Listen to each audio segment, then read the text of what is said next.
students today don't always know what they are looking for, but they want to be able to experience something.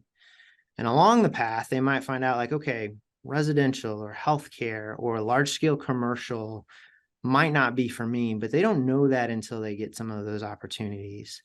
So when I'm talking to our pro practice classes or our seniors or juniors that are looking for interns or looking to, professional employment, emerging professional employment after graduation, I'm encouraging them to seek out places that are going to just provide them opportunity. Sometimes that means exposure to multiple different types of projects. Sometimes that means different scales of projects. Sometimes that means sometimes interiors work, sometimes architecture work. But where I'm finding, or I feel like with students, when they get pigeonholed, to use the term, or feel like they are just going to do this one thing. Hey, I'm coming out of school and I can do renderings really well, so I'm really just going to end up on the marketing team. That is not broad scale opportunity for them in a firm. And so I think when firms can focus on opportunities, that is one of the best ways to recruit talent to that firm or to that office. Welcome to the South Cypress podcast, where members of the design community share their stories, knowledge, and expertise. I'm your host, Brandon White. Today I'm joined by Ryan Misner.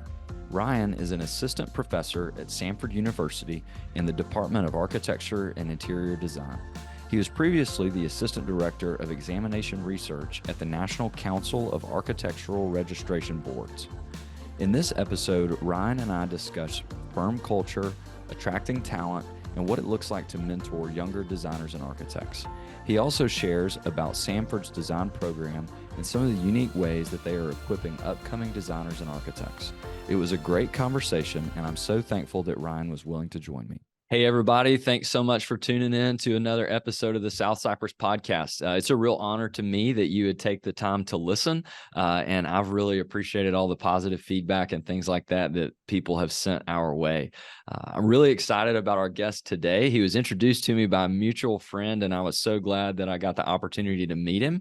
I have Ryan Misner on the podcast today. He's an assistant professor at Samford University in the Department of Architecture and Interior Design, and has an extensive background in architecture, most notably worked with the National Council of Architectural Registration Boards, so the NCARB. And I just thought, man, if I was pursuing licensure and was a student trying to get into this profession, Ryan is the guy that I would want to talk to just based on that. And so, Ryan, thank you so much for being here today. It's a real honor to have you, sir.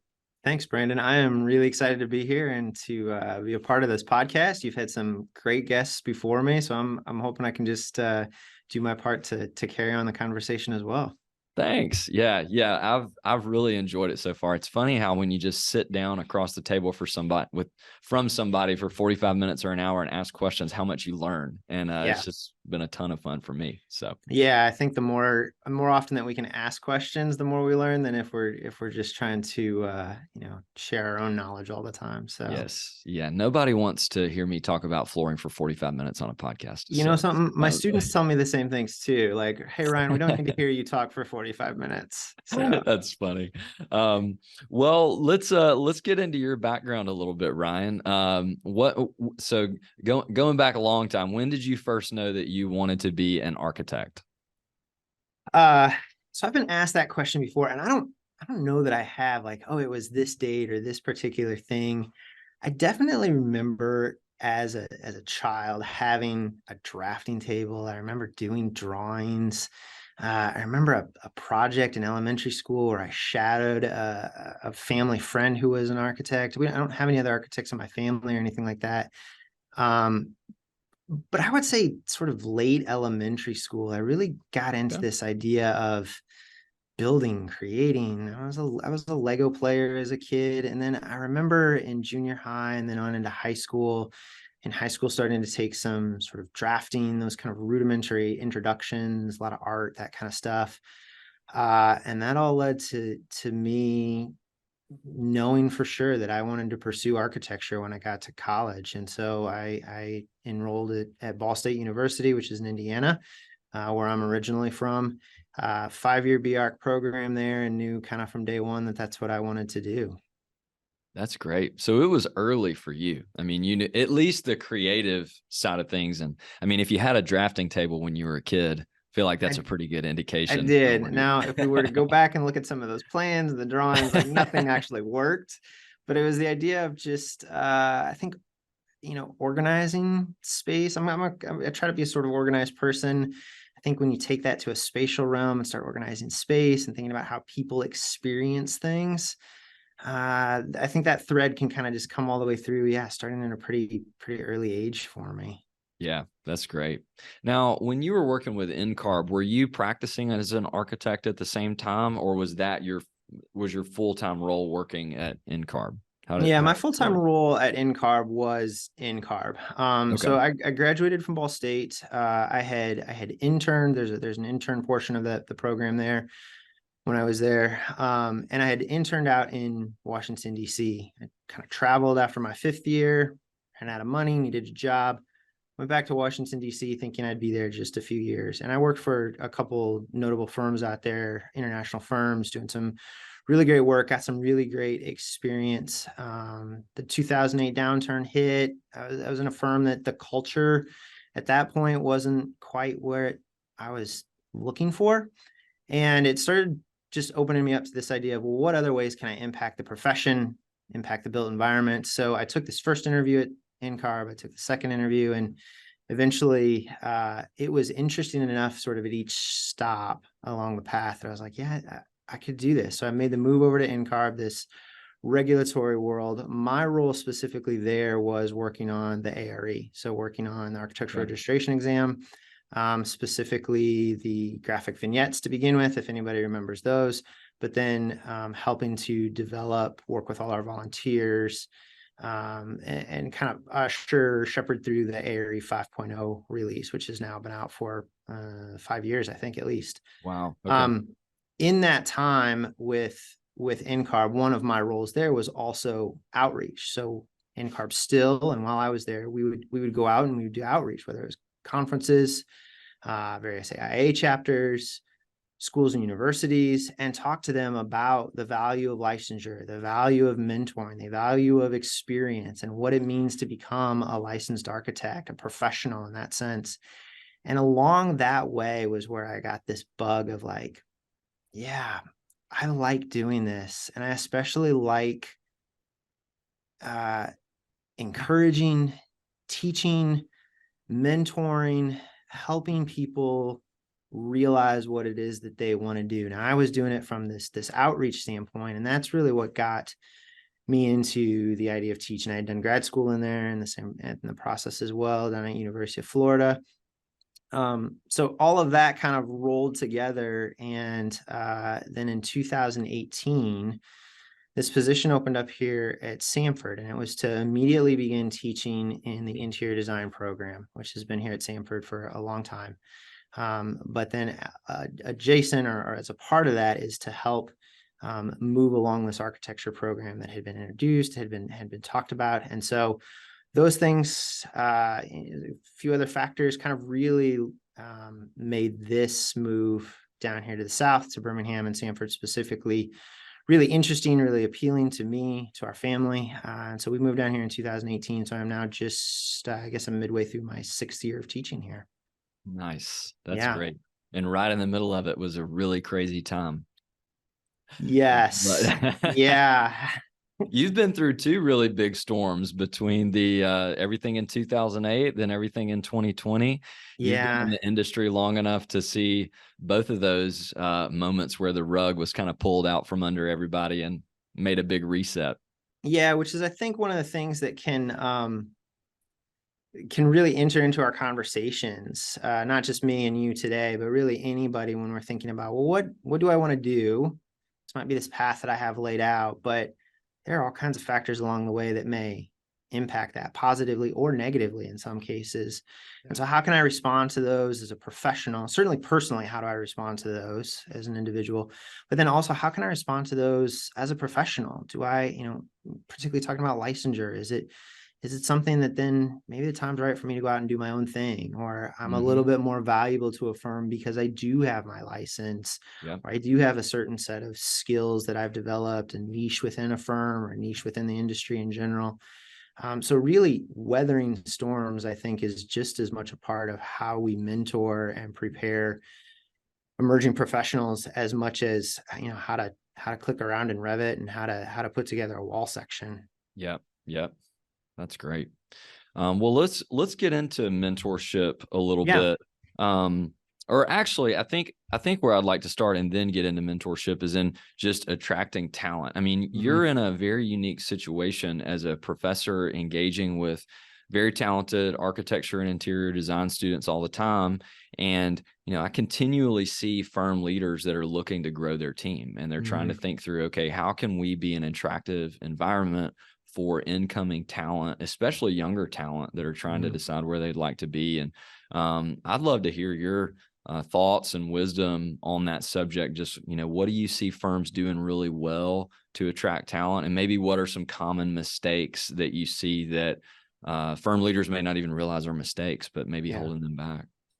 Yeah, that's a great place to start. We do so our faculty here at Samford right now, we're growing, but we're a small faculty, and historically, we have always used the Birmingham design community. On the interior side, we're using it more and more now. On the architecture side, as that program is rolling out, so I get the opportunity to also engage with local practitioners quite a bit. So this is not a conversation that I have just in my head or with other faculty or with students. Like I get to have the same conversation with, our local practitioners about what is working from our student side. Like, what are they doing well for you? What do you want to see more of? But also, hey, what are you doing to attract students there? Now, right now, as we're recording this podcast in late 2023, like the market's good. Interns here are getting emerging professionals are getting jobs. There's a lot of opportunity out there, but that won't always be the case. So I think it comes back to that word I just used, and it's opportunity, and not big scale opportunity of I have a bunch of different options, but opportunities within firms.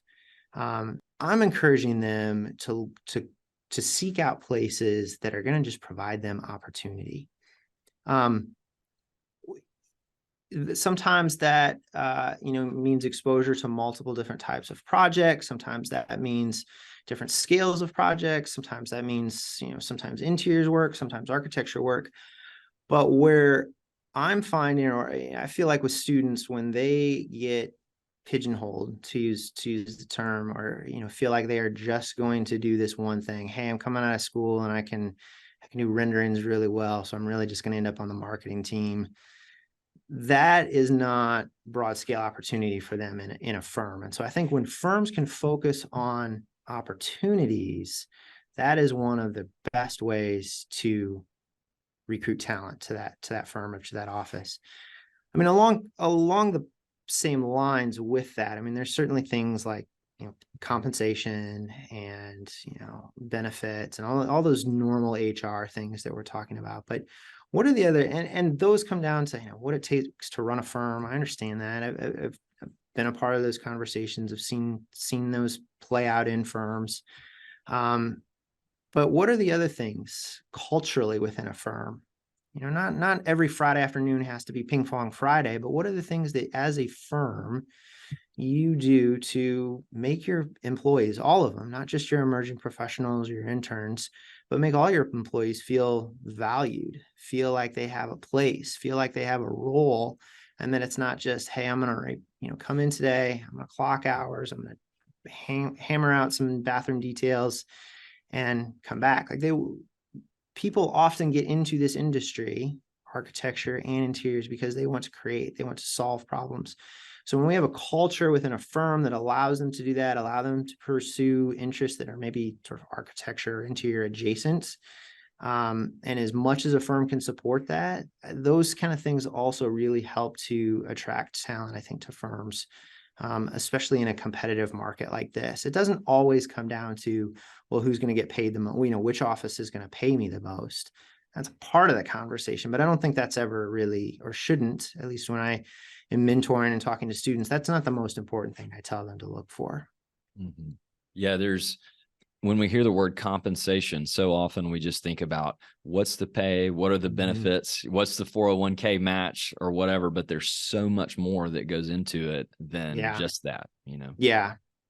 Yeah. I mean, depending on the market, depending on the environment, does that come down to just things like paying for parking, paying for public transportation, all these kind of things that as a young professional, maybe your budgeting experience, personal budgeting and financing might not be, and you're like, oh, I didn't realize that that's how much that costs every month or every like, so kind of laying those things out just besides an investment plan and a pay scale that you'll be on. Yeah, absolutely. And they're just, the firms that I see where interns or young designers are able to come in and immediately start taking on real responsibility within the firm, that's just so valuable to somebody's career early on. And so I know I love seeing it, and I'm sure that you do too for your students. I do. And I think that real responsibility, we need to sort of unpackage that just because from a new employee standpoint, particularly emerging professional intern, that means that they feel like they have responsibility. From a firm, that doesn't just mean that like, okay, I'm going to give them this project and hope they succeed. There's still, sink or swim. I don't think that is the right approach either. It's just, hey, let's see how they do. They've got real responsibility. Can they cut it in our office here? There's a balance in between there.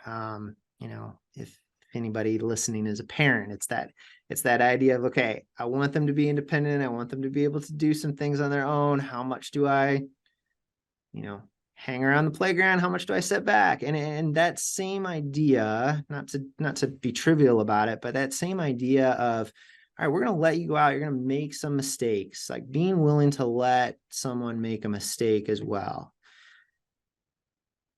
within some guardrails, right? We don't want to sink the firm. We don't want to, damage a client relationship. We don't want to do anything like that, but being able to make some mistakes, learn from those mistakes, but know that the firm still has their best interest, that the firm is still supporting them. Hey, we understand that this is why you made this decision. In retrospect, this wasn't the right thing. Let's coach them through that, but allowing them that real responsibility. And the firm's not opening itself up to, liabilities or anything like that. They're simply just investing in that young professional, which in turn then pays off for the firm, hopefully. Absolutely.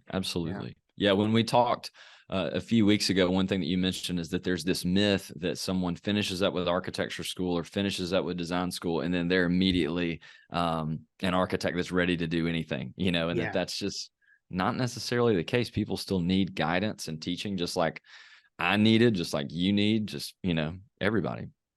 Yeah. I mean, I'm older than my students, certainly right now. I still need guidance and help along the way. Architecture has always, or for a long time, had this kind of moniker of an old man's profession. And that is gone now. That idea of it being just an old man's profession is gone now.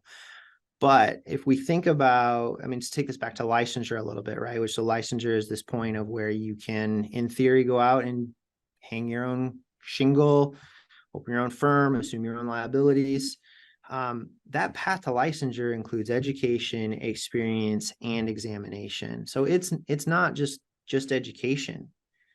It's these other components along the way. And a big piece of that is experience. So through a guided internship or guided experience program on the architecture side, NCIDQ on the interior side has the exact same thing. Whether we're talking licensure, certification, those three pieces, the 3 E's as they're sometimes called, those are there for a reason. And that's because coming out of school, most folks are not ready to start to do their own projects of any scale, really. That can be really dangerous. That, especially trying to run a firm and all that kind of stuff that goes into suddenly doing it on your own.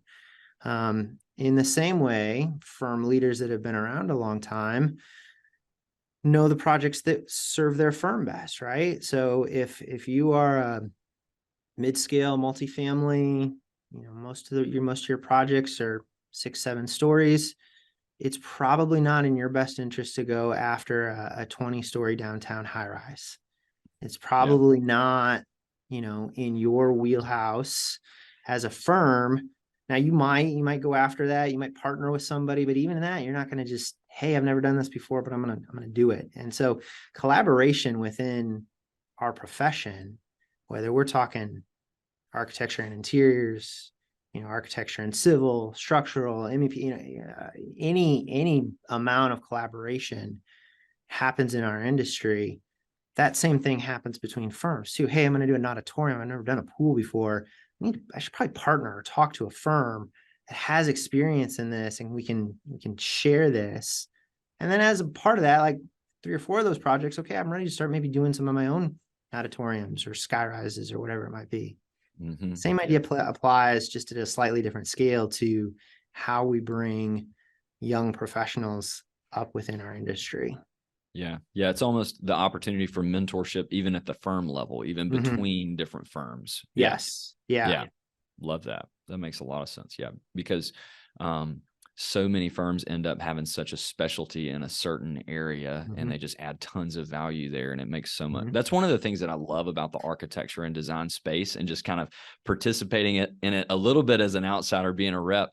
But it's just so much fun that we'll have an event and all the firms are there and all the designers are there, and it's this more community type of feel to the design community versus some other industries, and I really enjoyed that. So Yeah, I mean, there's certainly competition within our industries, right? I mean, sure, yeah, firms compete against each other, and firms compete for particular talent and skill sets coming out of school, or whatever that might look like. But I think at our core, we're a pretty collaborative industry, and I think mm-hmm. uh, maybe this is a bit idealist of me, but I hope we want to see other firms in our area and our, competitors succeed, not because that means we failed, but because it's just, better for the built environment, better for the industry, moving all of us forward in some direction or another. Yeah, yeah, I love that, and I think that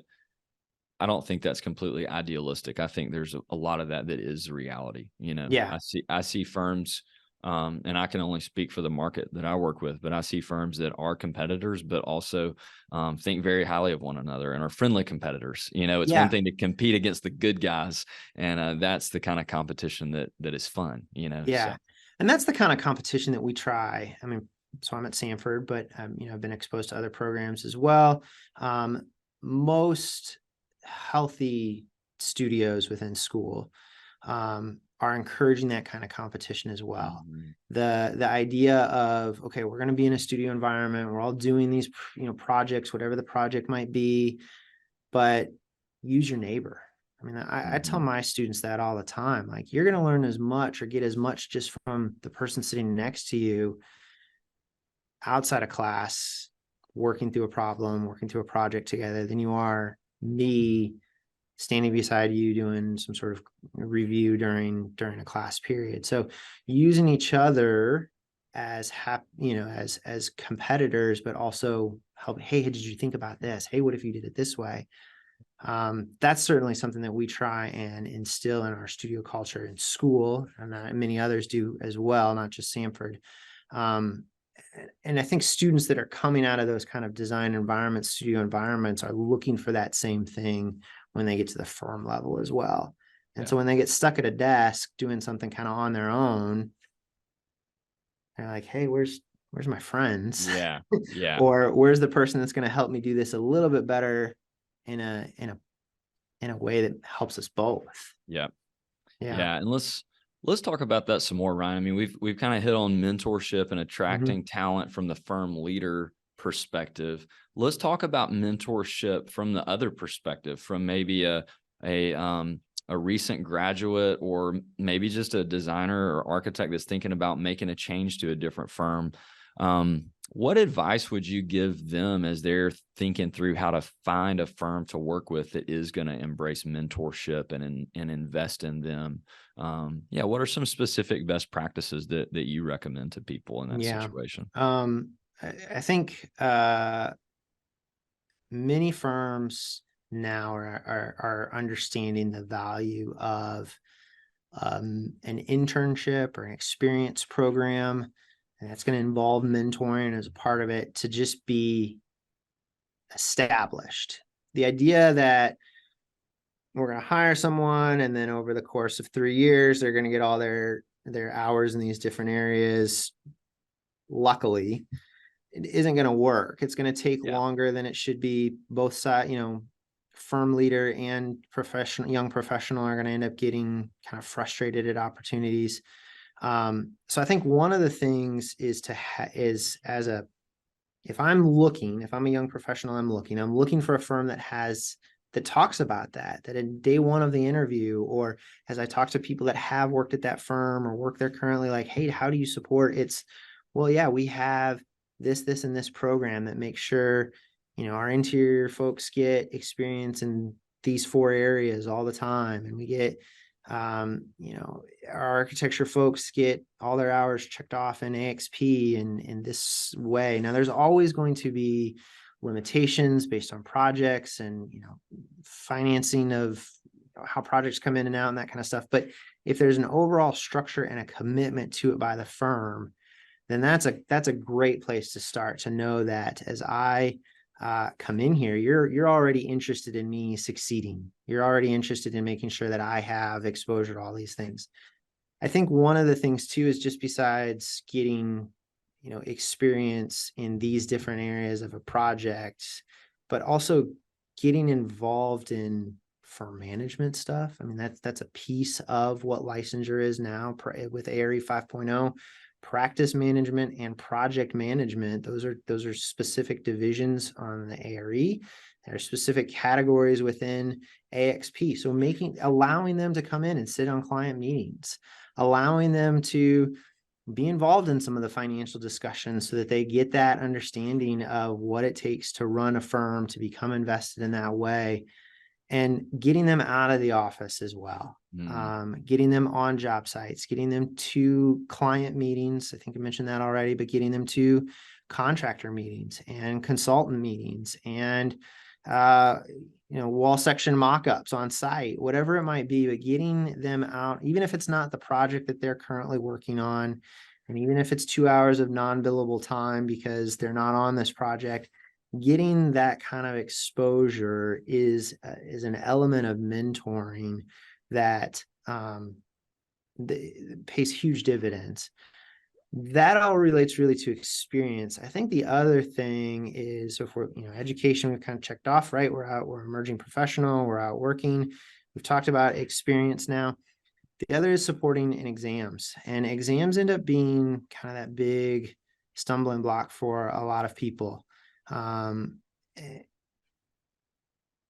So when a firm can advertise, can commit, can talk about the way they support their young professionals on the examination piece as well, I think that's a huge thing in mentoring. And also I think mentoring and attracting talent, the first question or first topic we were talking about, really go hand in hand. So what that can mean is things like, do we give you some time off to study?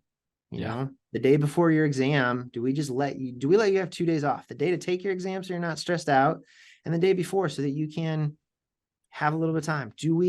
Does the firm reimburse you for every past exam, every exam that you pass? Now, if many firms can't pay for every single time. If you fail a division once or twice, they can't pay for that. But a commitment to, hey, when you succeed, we want to reward you for that, and we want to acknowledge that in some way.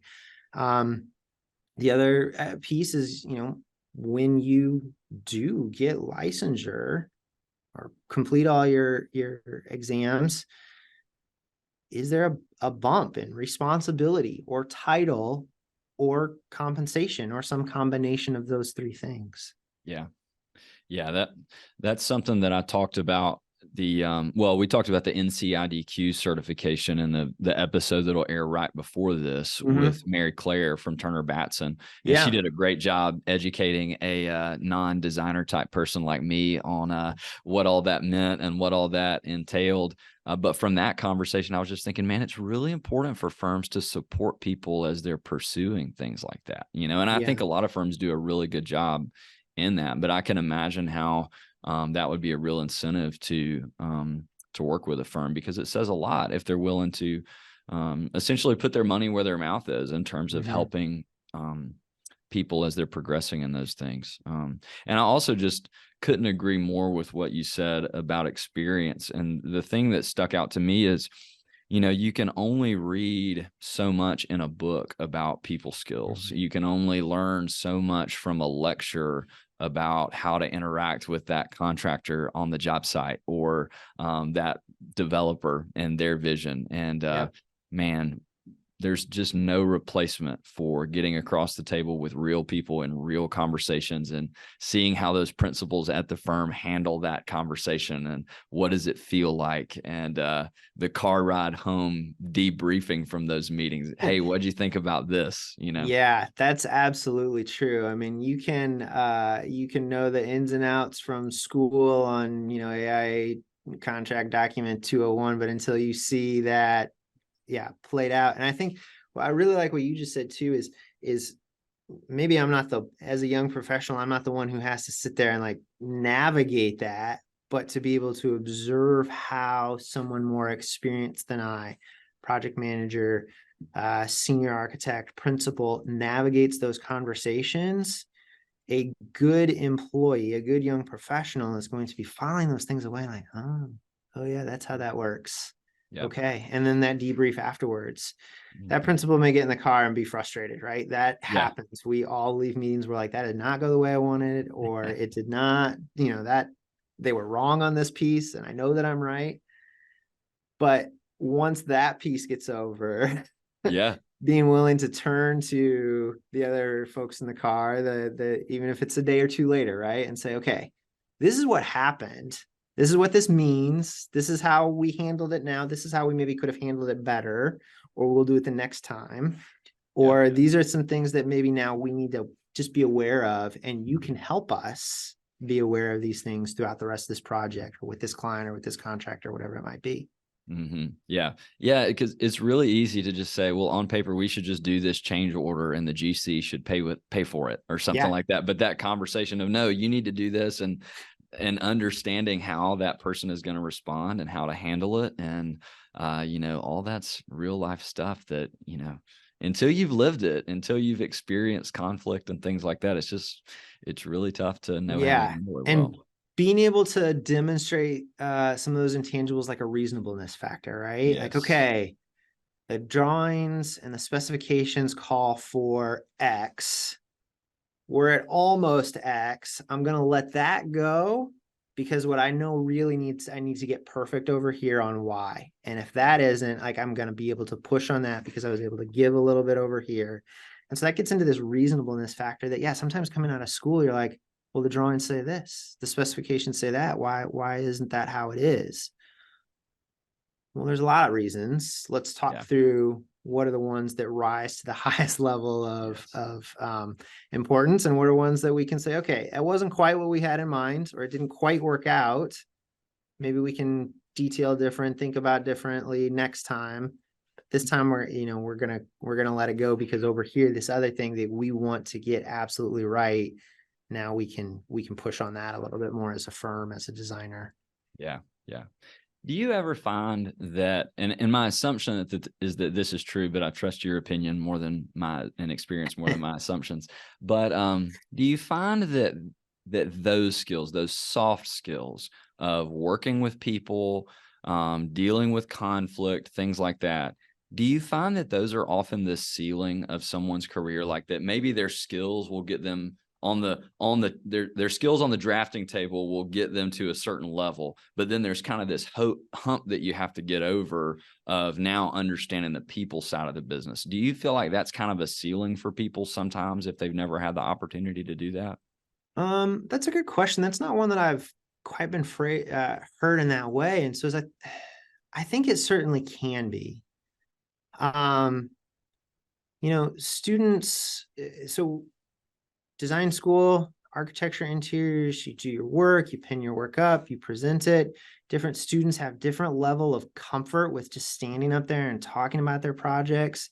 Some students love to do that, are fine with public speaking. Others are not. We try and certainly usher them through, give them confidence and tools along the way to just become better presenters.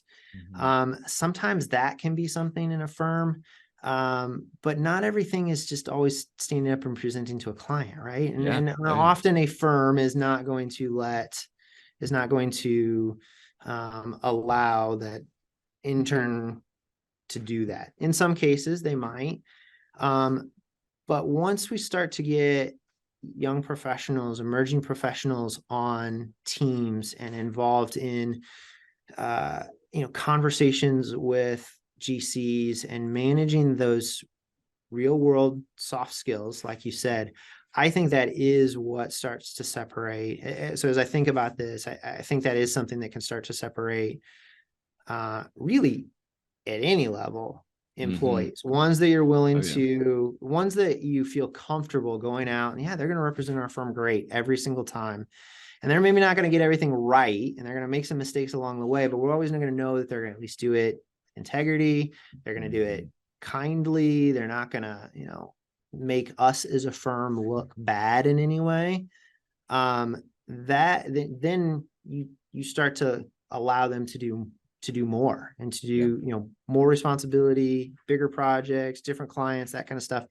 If I'm the person in the office who has a hard time managing that stuff and is a hothead or can't really kind of control some of those things very well, rightfully so, my firm leaders are probably going to be less likely to, now they can teach me and coach me along the way, but at some point they're going to be less likely to let me go out and represent the firm. Yeah. Because at the end of the day, it's those firm leaders' names who are on the letterhead or, on the documents of the LLC documents or whatever it might be, or just on the door, right? That are literally on the door as you walk into that firm. And so that matters to them as well. So I think people skills, and I mean, it's a whole different conversation about, in the digital world that we're in now. And as we move further and further into it, what does it mean to actually pick up the phone and have a conversation versus how do you deal with it in an email versus how do you deal with it from across the table? Are you even willing to pick up the phone? Yeah. The phone rings, do you answer, or do you just look at it and say, why are they calling me? Yeah. When is it a phone call kind of thing versus an email kind of thing versus we need to talk in person kind of thing? Yeah. When can we set up a time to meet at the site and really look at this or really go through this issue? Yeah. Text messaging is just often not won't always get it done, No. As much as we've moved into like a sort of fully text message world also, when we're talking big multi-million-dollar projects and we're talking, lots of responsibilities sort of going in every direction, some of those professional people skills, soft skills is, I think the term you used, those really start to rise up a little bit more. Yeah, I agree 100%. Well, let's pivot. Well, not pivot, but just to continue, let's talk a little bit about your teaching focus and some of those areas that you're most interested in. I mean, I know when we talked originally, you said design fundamentals and conceptual design were some of the things that you really focused on in the classroom. And I'd love to just hear more from you about those things and how important those are. And I would just love to hear your take on some of those subjects. Yeah. So when I first started here, I did start with our design fundamentals studios, which for us in our program is the second year. We have an art-based foundation, the first year. So those first two studios in year two, fall and spring semester of year two, are built environment design fundamental studios. And so those were ones that I plugged into right away. This year, actually, I'm kind of actually more at our third year level just because of some staffing and kind of needs within the department. So I'm teaching third year architecture studio, some digital renderings and presentations classes that are at the third year, and then teaching both in interiors and architecture third year studios next semester too. But that design fundamentals is an area that I really enjoy and I think is really important because as the title suggests, right? That fundamentals of just giving students a base.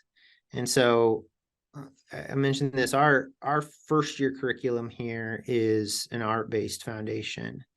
And so bridging that gap from artist to artist and builder, artist and built environment. And what does it mean to go from, beginning drawing, intermediate drawing within an art context to drawing, architectural drawings, graphic communications within an architectural and interiors, a built environment setting. And I think the other thing that I really like about that is this idea of concept and just really helping students understand why design concepts matter, and what that means to have an entire team, consultants and everybody on the same page, because you're all anchored and tied into this same design concept, this big idea. And so getting students to really think beyond just, oh, I did it because it looks cool, or oh, I did it because I've seen it in this project and I put it together with things I liked from this other project. But really, what is it that ties these things together? I can do A or I can do B. I have both these ideas. Well, which one furthers the design concept more? I think that's really important, because that really gets young professionals to really think through the whole design process then. And so then that's when we get to include things like iterative design. So I've done this one thing, I've made this one move that really is tied to the concept, but it really didn't quite work the way I thought it would. So I can now circle back. I mean, design is rarely just a straight line. It ends up being this kind of series of sort of circuitous routes at times. And that can be frustrating, especially for a student who's not used to this, but really helping walk students through iterative design, being willing to hold ideas a little bit loosely, but making sure that all of those ideas, from big scale massing and form to detailing hardware packages, like how are all those things really tied into the same big idea, and really thinking what is a big idea and organizing a big idea versus what is just a design objective. Yeah. Okay, sustainability. We want to be sustainable. Great. That is a design objective, something that you want to come out of your project, but that's maybe not what the big idea is overall. And so helping them understand what those things are, and then really just the basic building blocks of starting to put together spaces. So adjacencies, additives, subtractive, rhythm, repetition, all these kind of things that sometimes as experienced or seasoned designers and architects, we do automatically. We just sort of think about them. We know them because we've been doing them for a long time. That's not always the case. And so that's not always the case for a student.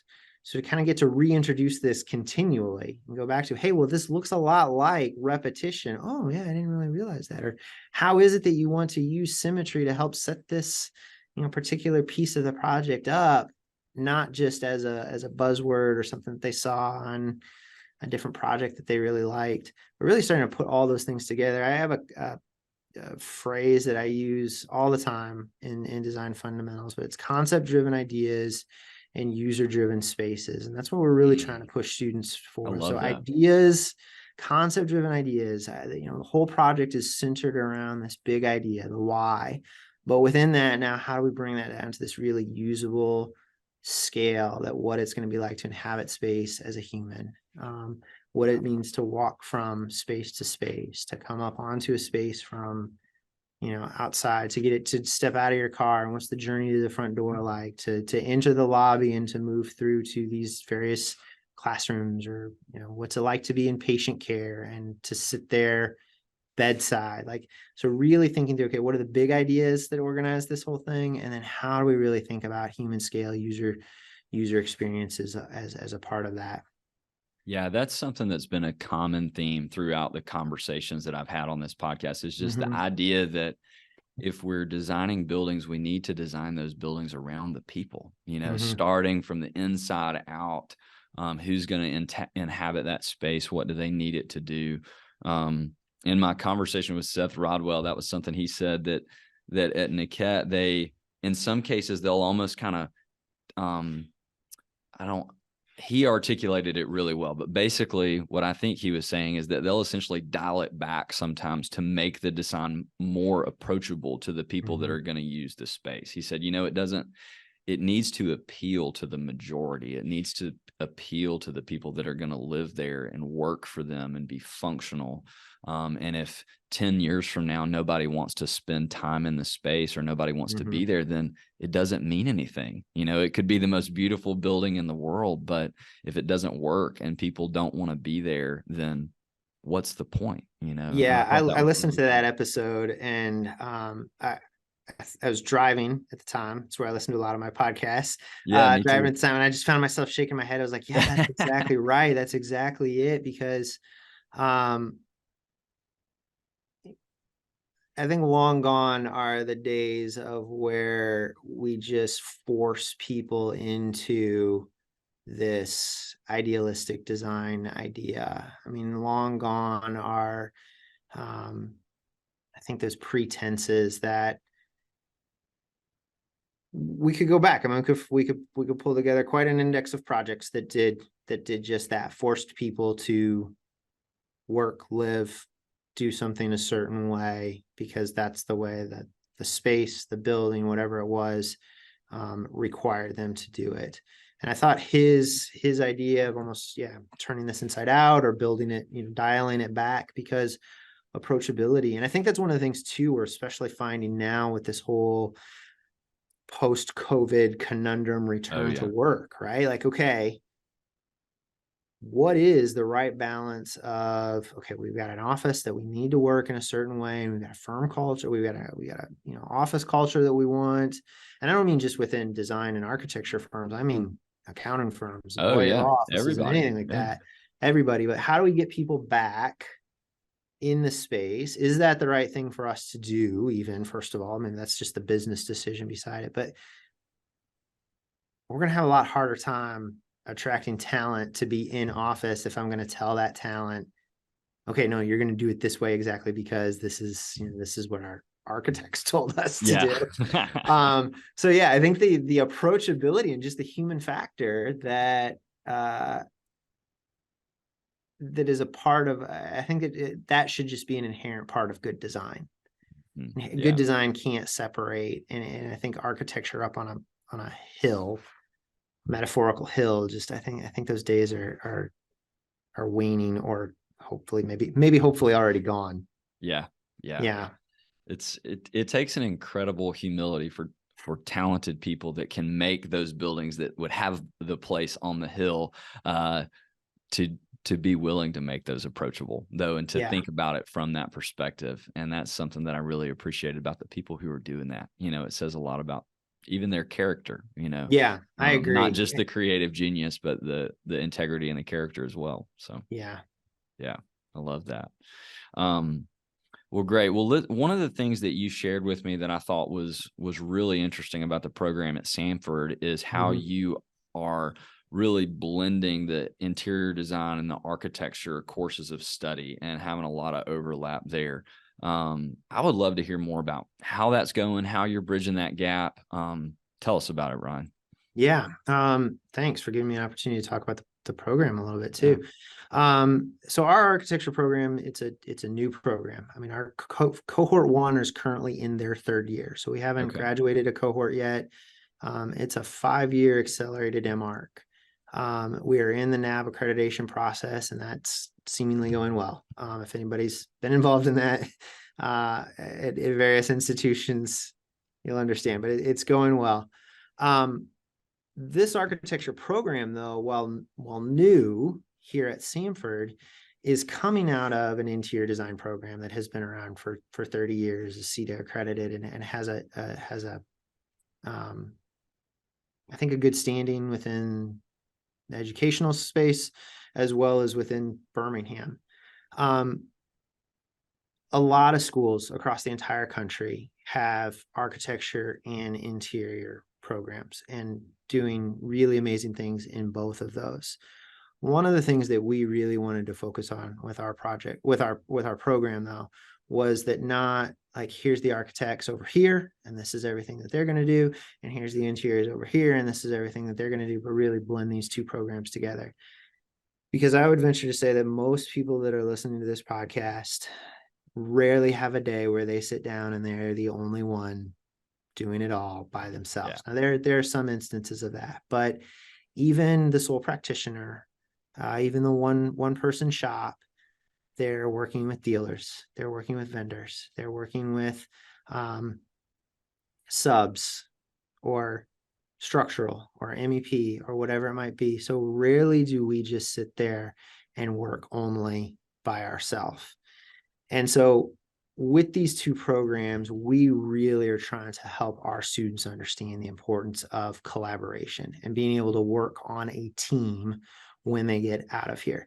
Now, that team for us often ends up being architecture and interiors working together, but those skills transfer then to architecture and structures, interiors and furniture vendor, whatever it might be. But just being willing to see and understand, okay, this is my role within a project, and this is what other people bring to the table, and collectively we produce a really great thing. And so that's one of the things that really I think is a bedrock, is one of our things related to both these programs. We're not an architecture department, we're not an interior design department, we're the Department of Architecture and Interior Design, because we really want those things to be embedded in our culture, but it be embedded in our students as they graduate. What that looks like practically, so that those design fundamentals studios in particular, that second year, the first one, it's architecture majors and interior majors together in that way. Now and then the entire spring curriculum, they're together as well, with the exception of their design studios. That's a little bit different. So across the whole second year, they're in almost every single class together, the two disciplines. Wow. Third year, there's one class that they do together. We specifically put those cohorts and split those up so that it's sort of half architecture, half interiors in each section. Getting into the fourth year then, so that is our interior senior year. And that's the undergraduate senior year for architects. Those studios are also going to be cross-listed and collaborative. Now, that doesn't mean that they're working on the exact same things. We're not asking the architects to do the same things the interiors and vice versa, but it means we're putting together teams, or at least an awareness within the studios. So we are also setting up our studio environments where these students of different disciplines are sitting next to each other. So there's this passive learning that happens as well. It's like, oh, that's pretty cool. How do we do that? Or how do I get that piece into my project?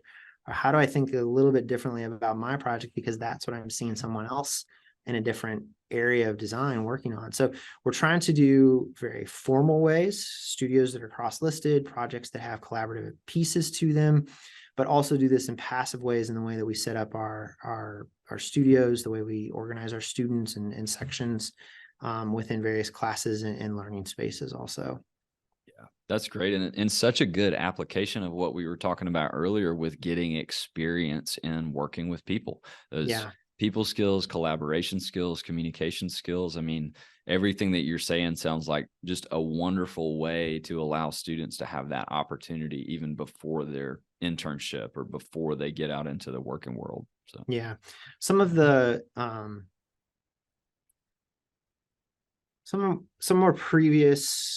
previous models of design education end up being very individual, in a sense of, this is my project, this is the way I wanted it to work, this is the way, and they kind of, there's an emphasis on the me of that. And I think there's a place for that. We need to be able to stand on our own as designers.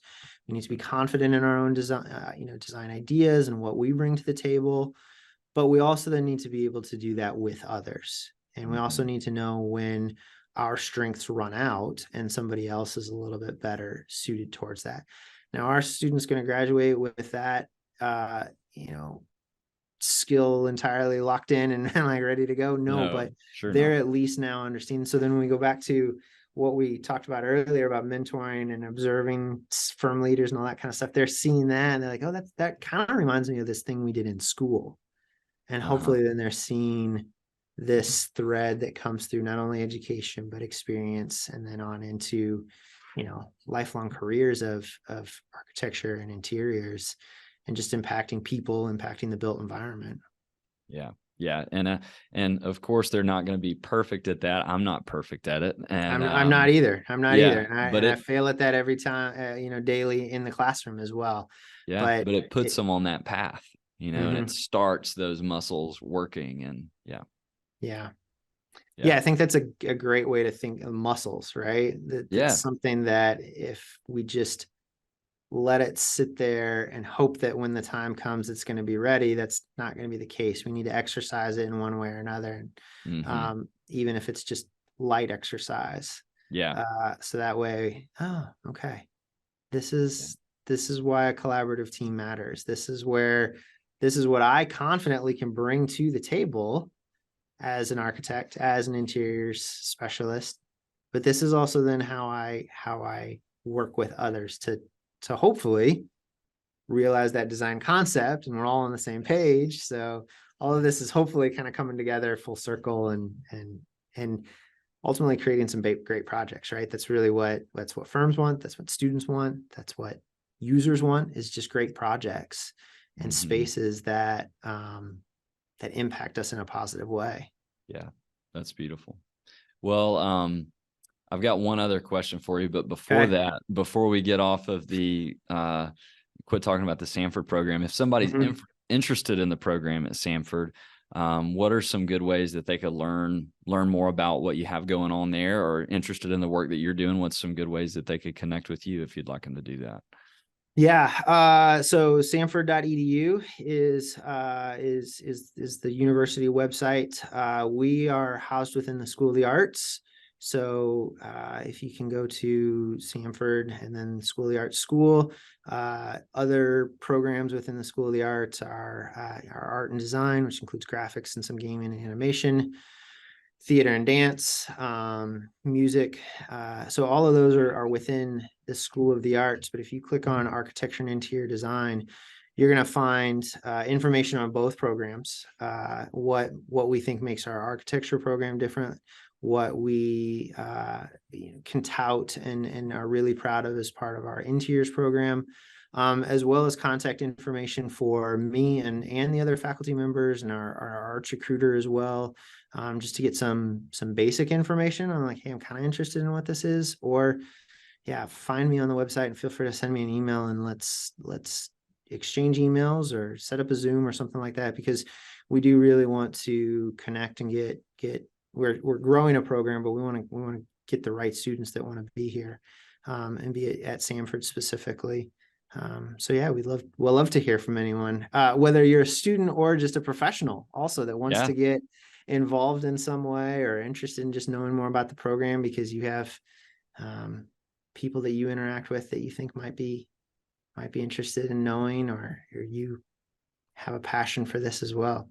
Yeah, that's great. Well, I know a lot of folks that are the products, at least of the interior design program at Samford, and lots of very talented folks in our area that you guys have done a great job with and are adding a lot of value to our city and across the country as well. So, well, thank you. Yeah.